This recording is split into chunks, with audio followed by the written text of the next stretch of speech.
charged. serious. You're gambling with the lives of war. millions of people. You're You gambling with World War III. You're gambling with World War III. And what you're doing is very disrespectful to the country, this country. That's back to you, far more than a lot of people said they should have. Tonight, local lawmakers and Ukrainians are weighing in on this confrontation in the Oval Office between Ukrainian President Volodymyr Zelensky and President Donald Trump. It was supposed to be a meeting to announce an agreement between Ukraine and the U.S. to exchange rare minerals for military aid. It quickly devolved into a shouting match between the two presidents.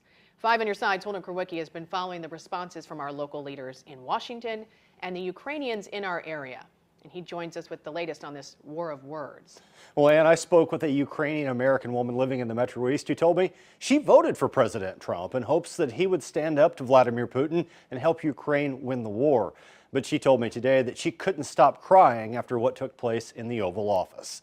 Shortly after the argument ended, Illinois Senator Dick Durbin released a statement saying former President Ronald Reagan and the late John McCain are rolling over in their graves at the thought of an American president sullying America's image by siding at the UN with dictators in Russia, North Korea, Belarus, and Nicaragua, while disrespecting a true American ally in Ukraine. Missouri Senator Eric Schmitt has a different view, stating that it's about time we have leaders who say what the American people are thinking and prioritize the core national interest of America. 5 on your side political analyst Anita Mannion told me no matter which side you support, there will be fallout. Was in the Oval Office for this meeting. Caitlin, it's hard to imagine a scenario in which this could have gone worse. This seems to be a dream come true for Vladimir Putin.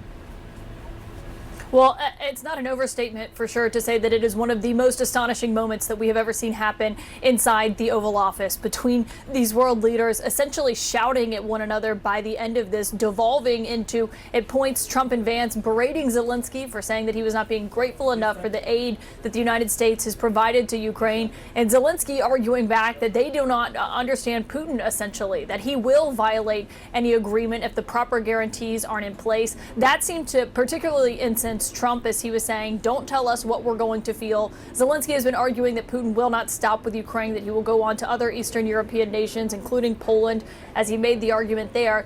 And Trump was essentially pushing back on that and telling Zelensky that he had no cards and that he needed to make a deal. And at one point, I think the most striking line from that could foreshadow what the rest of these talks are going to look like, what this press conference could look like if we still see these world leaders come out where they were supposed to sign that deal, is the president said to Zelensky, you either make a deal or we are out.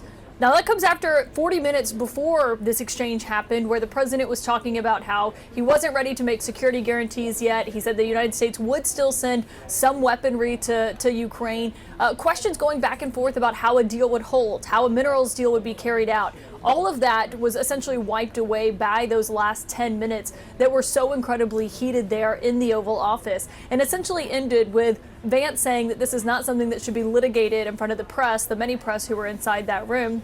Trump saying that he thought it was actually good that it was playing out. And I asked Trump as we were leaving, can the two of you still negotiate given what we just watched that left everyone else in the room silent? He told me, quote, we'll see. But just to give you a sense of how much things broke down, look at this picture of the Ukrainian ambassador to the United States. She has been the ambassador to the U.S., I should note, since 2021, since before Russia invaded Ukraine. She had her head in her hands at one point when I looked around the room and was just looking at all of the officials here.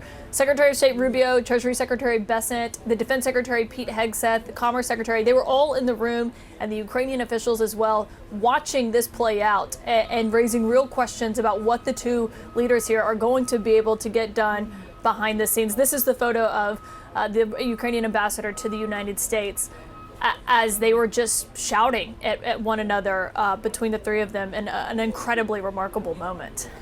Trump doesn't seem to think that the sting of Putin is going to reach the United States. He rejected the idea, emotionally rejected the idea that Zelensky was presenting, that there will be effects here in the United States, that it will be felt here. What did you think of that? This started innocently enough. The same way the French and the British leaders came and pushed back gently on Trump, Zelensky had started giving a history lesson about how Putin first seized Crimea in 2014. Trump corrected him, said 2015. He's like, no, 2014.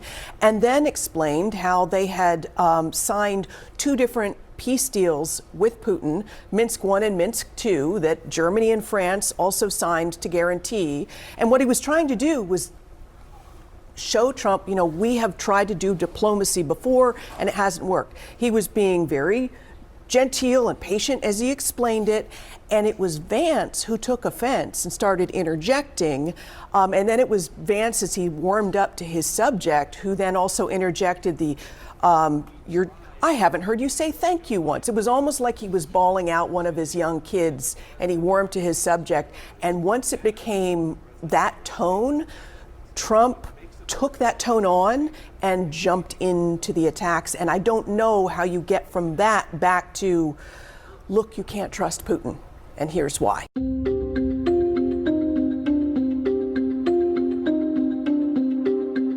He didn't want to do about ceasefire. A ceasefire could take place immediately. A contract, if you want to end the war, you sign up an agreement.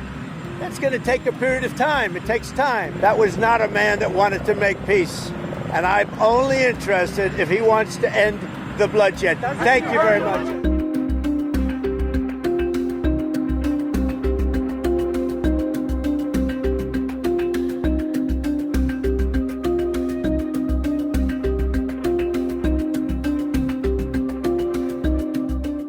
Okay, so we've obviously just witnessed a complete disaster in the Oval Office between Trump, J.D. Vance, and Zelensky, which culminated into Zelensky effectively being thrown out of the White House. And of course, peace talks are out the window at this point. So for the immediate future right now, as far as Ukraine is concerned and its effort to cast aside this Russian onslaught, what does this mean for Ukraine? Yeah, I mean, Vladimir Putin's having a good day.